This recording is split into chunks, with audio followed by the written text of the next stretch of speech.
My name is Rosa, and we're going to talk about how beautiful passive house buildings are. So sometimes here in the US, passive house buildings are considered too boxy or complicated and rigid. But as we see some examples of, I would say, pretty good majority of examples of buildings in Europe, they can show us that you can meet the performance standard and also be beautiful. These are the principles of passive house design. They are not as rigid as they seem. Every single project you will apply this principle in a different way. For example, it's not exactly true that you need to eliminate all thermal bridges in a building, or it's not true that you need triple pane windows in every single building. Every building is different. It depends on the project type, the location, the orientation. So we need to think about this not like as rigid principle to be applied, but more like it's a creative process where these principles are gonna be part of the design process since the beginning of the project. Here are some examples of buildings in Europe. They're passive. Number one is a school.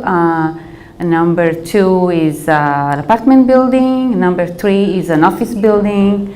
Number four is a residential office complex. Number five is also apartment and office. And number six is a residential building.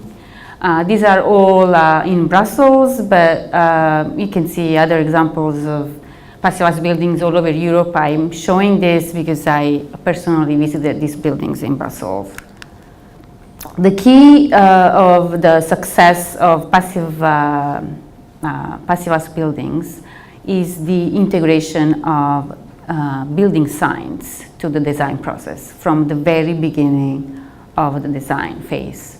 So from the very preliminary schematic, you have to integrate the two-dimensional, three-dimensional thermal bridging calculation, energy calculation, the hydrothermal calculation of the walls and roofs, etc. Here is an example of window detail that was simplified, that doesn't is not perfect. It's not perfect from the thermal point of view. The right side shows the simplification, where the insulation has been continued and covers part of the fixed part of the window. It's not, as we can see from the picture below, it's not perfect thermal performance, but it's definitely acceptable if you are looking to simplify the installation process of the insulation and keep costs down.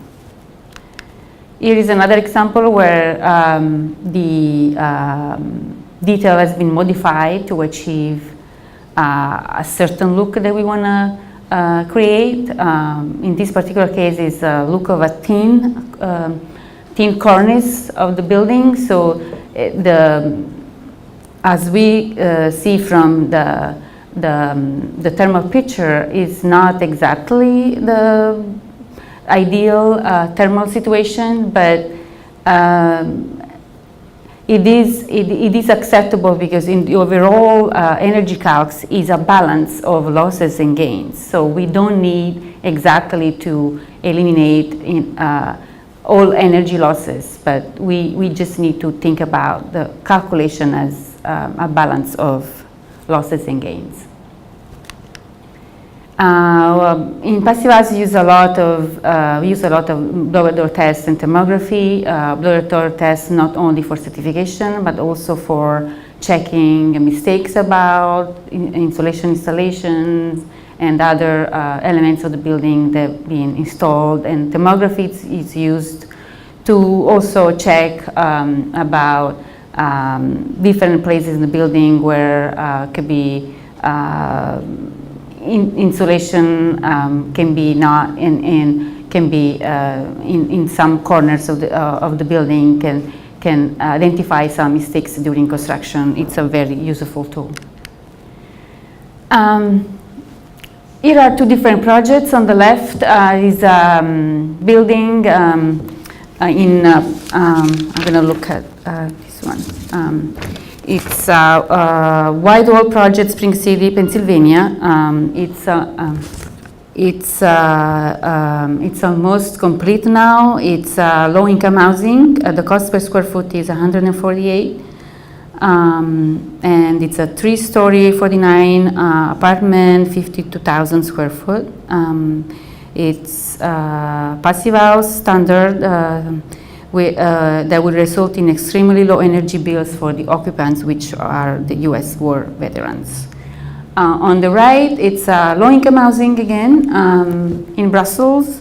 And the diagrams on the right, down on the right, is shows the bids that were presented for the project, for the low-income housing project in Brussels. The passive house, the darker ones are the low-energy building bids, and the lighter blue or green are the passive house buildings. So as you can see, the bids for the passive house projects bids are not more expensive than the low energy ones. Yeah, this is another passive house project. It's a residential project and a school and a child care facility designed to meet passive house and near zero energy concept. He has a portion of the building, the one on the right, is a school that was refurbished to be passive house, so it's a mix of new construction passive house and refurbished retrofit passive house.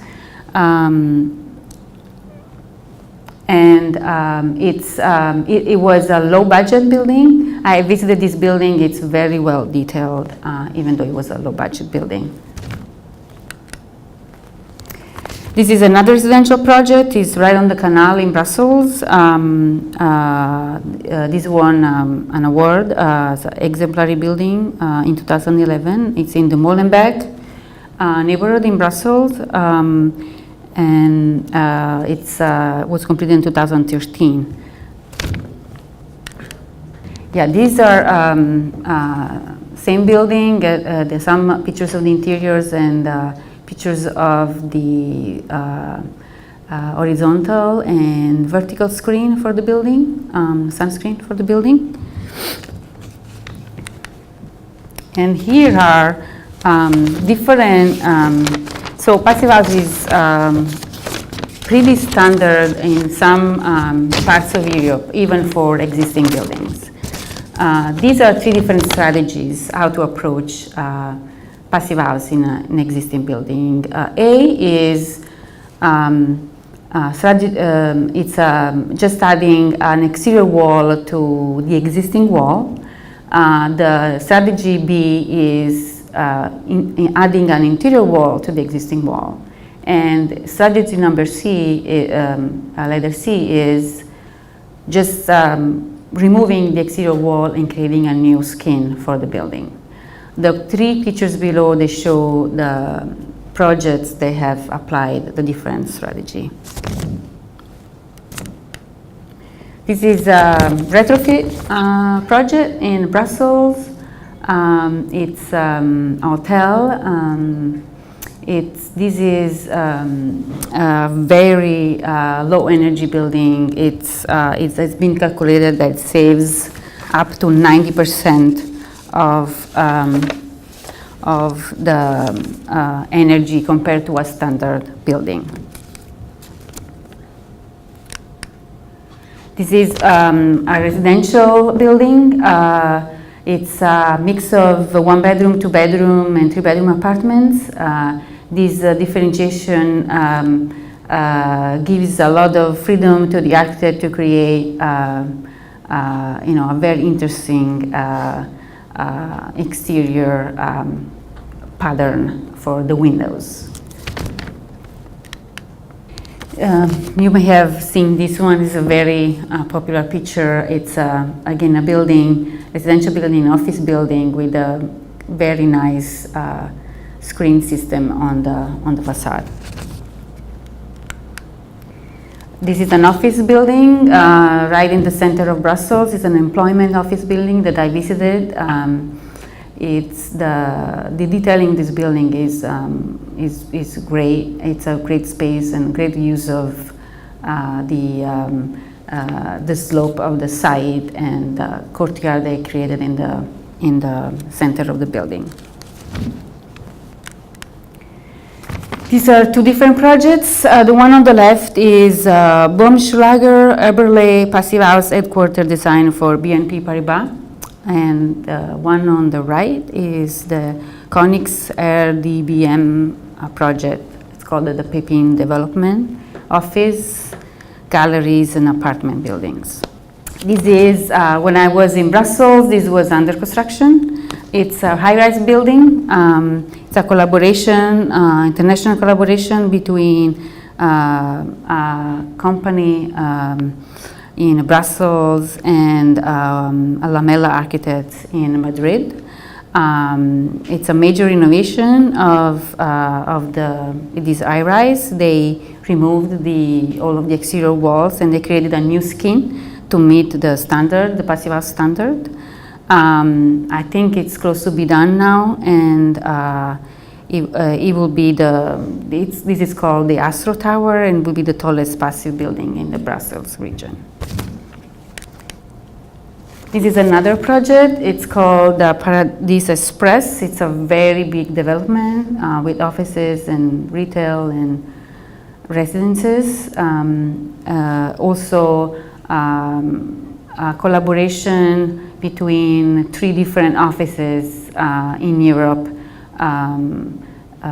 to create like this urban design and eco, they call it an eco neighborhood with 200 residential units, stores and office buildings. It's a collaboration between 3 big firms in Brussels. Again, it will be passive house and net zero certified.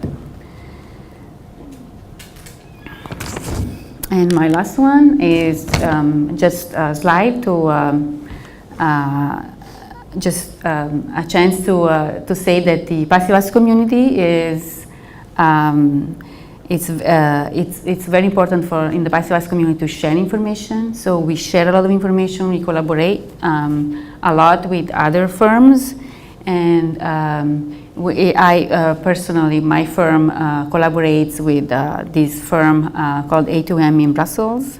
They do a lot of passive house buildings. They actually do only passive house buildings, apartments and offices and schools and whatnot, and they are committed to it. They're passionate about it, and that's my last slide.